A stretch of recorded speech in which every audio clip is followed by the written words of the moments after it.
Good evening. நான் Sundar, SNR and Sons charitable ட்ரஸ்ட்டோட managing trustee.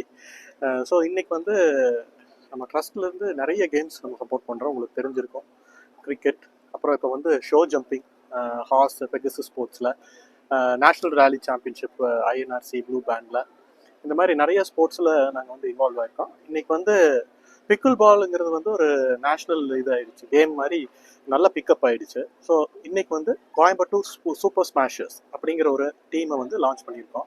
For the it is like an IPL மாதிரி ஒரு game இது. பாம்பேயில் நடக்க போகுது. ஸோ இதுக்குள்ள வந்து நம்ம கோயம்புத்தூரை ரெப்ரசென்ட் பண்ணி கோயம்புத்தூர் சூப்பர் ஸ்மாஷர்ஸ்னு ஒரு டீம் வாங்கியிருக்கோம். அலாங் வித் குளோபல் ஸ்போர்ட்ஸ் இந்த டோர்னமெண்ட் நடக்குது. அதாவது இது வந்து நேஷனலுங்க. நான் உங்களுக்கு சொன்ன மாதிரி IPL is played in national level. So அதே மாதிரி this sport also will be played in the national level. So இப்போ நம்ம பார்த்தீங்கன்னா ஈக்வெஸ்ட்ரியன்லையும் நம்ம நேஷனல் லெவலில் போனோம். இப்போ பிக்கிள் பால்லையும் நேஷனல் லெவலில் போகிறோம். நேஷனல் லெவலில் போகும்போது என்ன ஆகுதுன்னா, ஒரே ஒரு விஷயம் இன்டர்நேஷனலுக்கு எப்படி தெரியும் நீங்கள் கேட்டிங்கன்னா, இன்டர்நேஷனல் கோச்சஸ் நம்ம வந்து ஹையர் பண்ணலாம், இன்டர்நேஷனல் பிளேயர்ஸ் வந்து நம்ம ஆப்ஷனில் எடுக்கலாம். ஆப்ஷனில் எடுத்தால் அது வந்து ஒரு ரோட் மேப்பாக இருக்கும், எல்லாருமே பார்ப்பாங்க.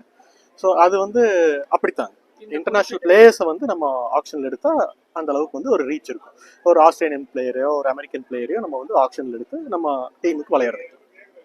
இது எக்ஸாக்ட்லி ஐபிஎல் ஃபார்மேட்லயே ஒரே வென்யூல நடக்குதுங்க. ஸோ இது வந்து பிக்கிள் பால் ஐபிஎல் மாதிரியே நடக்குது. இதுல வேரியஸ் டீம்ஸ் இருக்குது. பாம்பே டீம் இருக்கலாம், சென்னை டீம் இருக்கலாம். நம்ம கோயம்புத்தூர் ரெப்ரசென்ட் பண்ணி இருக்கிற டீம் நம்மளதுங்க, Coimbatore super smashers. Good evening. நான் Sundar, SNR and Sons charitable